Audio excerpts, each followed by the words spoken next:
Hello everyone, in front of me is CUBOT KingKong Mini 3 and let me show you how to change wallpaper.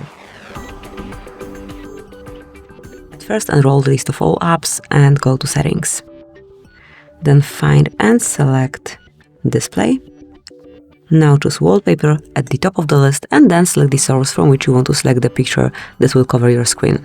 You can choose one from live wallpapers, something from your photos, wallpapers and style, or wallpapers album. Let me choose the last one and pick the picture that you want to cover your screen with. As you can see, you can mark particular one to see how it looks on your display. And let me pick this blue one. So that's how it looks. If you want to apply it, all you have to do is to mark set wallpaper.